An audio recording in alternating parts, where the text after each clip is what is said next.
Okay, picture this for a second. You're 65, maybe 66. You just walked out of your last day of work, box of desk junk under your arm, that weird mix of relief and, wait, what now, settling into your chest. And for the first time in 40 years, nobody is depositing a paycheck into your account every 2 weeks.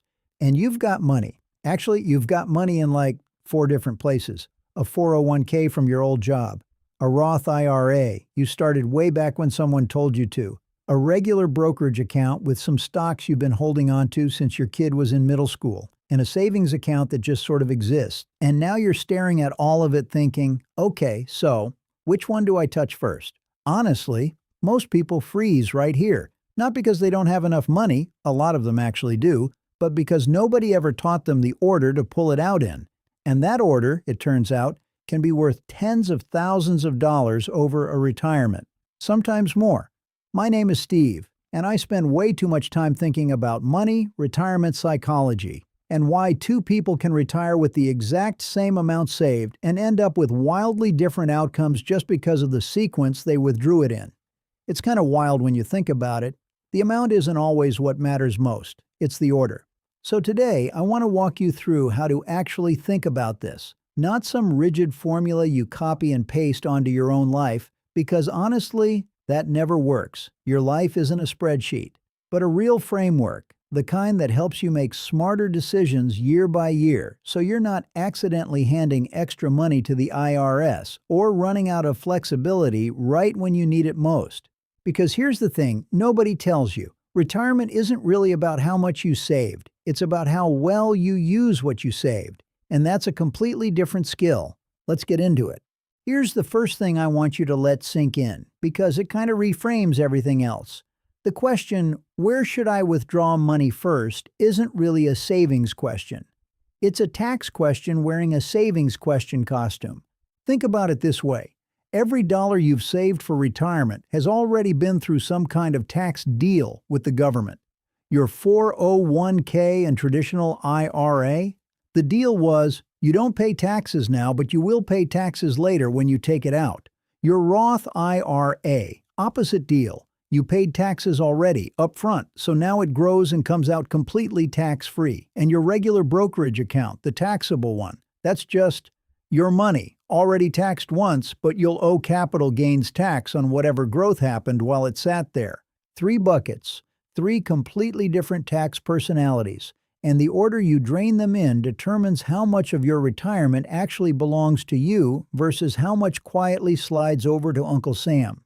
Here's a little story to make this real. I talked to a guy, I'll call him Dennis, not his real name, who retired with about $900,000 spread pretty evenly across a 401k, a Roth IRA, and a taxable brokerage account. Smart guy, disciplined saver, did everything right on paper. But when he retired, he did what felt intuitive. He started pulling from his 401k first because, in his words, that's the biggest one, might as well use it. Sounds reasonable, right? Except it wasn't.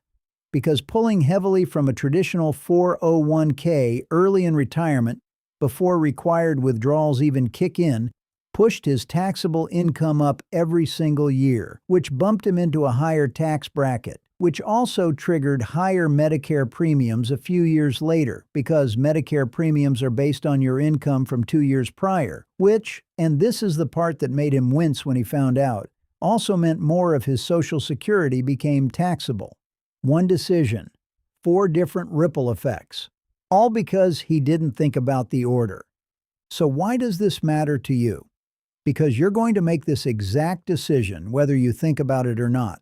Doing nothing is still a decision. It just means you're letting default settings and old habits choose for you instead of choosing on purpose. The takeaway here isn't never touch your 401k first. It's this. Before you touch any account, ask yourself what that withdrawal does to your total taxable income for the year and what that ripples into. That one question, asked every single year, is worth more than almost any specific strategy I could hand you. All right, so if taxes are the real game here, is there a general order that tends to work for most people? Yeah, there kind of is. And it goes like this. Taxable accounts first, tax-deferred accounts second, Roth accounts last. Let me explain the logic, because the logic actually matters more than the rule itself. You start with your taxable brokerage account because, well, it's already been taxed once on the way in, and you'll only owe capital gains on the growth, which, if you've held things a while, is often taxed at a lower rate than regular income anyway. Pulling from here first lets your tax-deferred and Roth accounts keep compounding, untouched for longer. That's huge. Every extra year of compounding is basically free money that took decades to build and about 10 seconds to understand. Then you move into your tax-deferred accounts, your 401k, traditional IRA, that whole family. You're paying regular income tax on these withdrawals, sure, but by this point you've hopefully smoothed your income out enough that you're not accidentally launching yourself into a higher bracket. And then, last, you tap the Roth. Because the Roth is basically your tax-free reserve, the one account where growth and withdrawals cost you nothing extra. Letting it sit the longest means it keeps growing completely untaxed for as many years as possible. It's like, imagine you had a plant that grew fruit nobody was ever allowed to tax. You wouldn't pick that fruit first, right? You'd let it hang on the branch as long as possible. Now, and this is important, this order is a starting point, not a commandment carved into stone. Because real life is messier than that. What if you have a huge medical expense one year and need a big lump sum? What if the market crashes right when you retire and your taxable account has lost value? Do you really want to sell at a loss just because that's the order? Probably not. This is where I want you to catch yourself if you're the type of person, and a lot of us are, who wants one rule to follow forever. Money doesn't work like that. It's not a diet plan. It's closer to cooking. You learn the underlying principles and then you adjust based on what's actually in front of you that day. So the actionable piece here, use taxable, then tax-deferred, then Roth as your default mental model. But check it against your actual situation every year. Don't run it on autopilot. Okay, this next one is genuinely one of my favorite concepts in all of personal finance, and I think it's criminally underused. It's sometimes called bracket filling or bracket topping, and honestly, the name doesn't do it justice because it sounds boring, and it is not boring. It's one of the closest things to a free lunch that exists in retirement planning. Here's the idea. Tax brackets aren't a cliff, they're more like stairs. You don't suddenly pay a higher rate on all your income the moment you cross into a new bracket. You only pay the higher rate on the income above that line. So there's this sort of empty space every year between where your income actually lands and where the next tax bracket begins. And that empty space? It's basically wasted opportunity if you don't use it. So what smart retirees, and honestly, smart financial planners, do is this. Each year, they calculate roughly where the person's taxable income is going to land. And then they look at how much room is left before the next bracket kicks in. And they intentionally pull extra money from the traditional 401k or IRA up to that line, even if they don't technically need the cash that year. Wait, why would you withdraw money you don't need? Great question. Here's why. Because you're paying tax on it now at a known lower rate instead of being forced to pull it later, maybe during required minimum distributions in your 70s. When your income might be higher, tax rates might have changed, or you might get pushed into a bracket you can't control. And what do you do with that extra money you pulled but didn't need? A lot of people convert it directly into a Roth IRA. This is called a Roth conversion, and it basically means you're paying the tax bill now, on your terms, while rates are low, so that money can grow completely tax-free from that point forward, forever, untouched by future tax hikes. Let me give you a quick simplified example. Say someone's sitting comfortably in the 12% tax bracket most years. There's often a decent chunk of room before they'd cross into the 22% bracket. If they just let that room sit empty year after year and then required minimum distributions hit at 73 and force a huge lump of income all at once, they might get shoved into 22% or worse. But if they'd been quietly filling that 12% bracket every single year in their 60s, converting small amounts to Roth, they could have moved a meaningful chunk of money at a much cheaper tax rate on a schedule they controlled. This is the kind of thing that sounds small in any single year, but compounds into a genuinely different retirement outcome over a decade. It's not flashy. Nobody's making a viral video titled "This One Weird Trick" about bracket filling.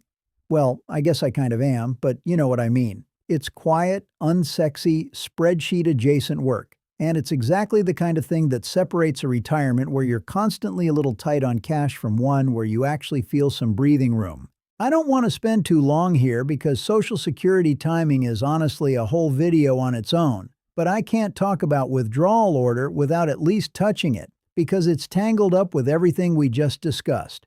Here's the thing. The age you start Social Security changes how much you get, obviously. Start at 62, you get less. Wait until 70, you get meaningfully more, sometimes 70+% more than the 62 number. But there's a less obvious piece. The years before you claim Social Security are often your best window for doing that bracket filling and Roth converting strategy I just described, because your taxable income is naturally lower during that gap. Once Social Security kicks in, plus required minimum distributions later, your income floor rises, and that empty room in the lower brackets starts shrinking. So a lot of people who delay Social Security aren't just doing it to get a bigger monthly check, although that's real and it matters. They're also using those early retirement years as a low-tax runway to reposition money more efficiently. It's like, you know how airports have that quiet window early in the morning before everyone shows up, and if you're smart, you get through security during that window instead of fighting the crowd at noon? Your early 60s are kind of that quiet window, tax-wise. Most people don't even realize the window's open. The takeaway: don't think about Social Security timing and account withdrawal order as two separate decisions. They're the same decision, just viewed from two different angles. I want to shift gears for a second because I think this part actually matters more than people expect. All of this, the brackets, the accounts, the strategy, it's not just math. There's an emotional layer to withdrawing money in retirement that catches a lot of people off guard. For decades, the entire skill you practiced was accumulating. Save more, invest more, watch the number go up. And suddenly, in retirement, the skill flips completely. Now you're supposed to spend it down, deliberately, on purpose. And for a lot of people, that feels almost wrong, like you're doing something you were trained your whole life not to do. I've talked to retirees who have plenty, genuinely plenty, and they still live like they're one bad year away from disaster because the muscle memory of protect the number never turned off.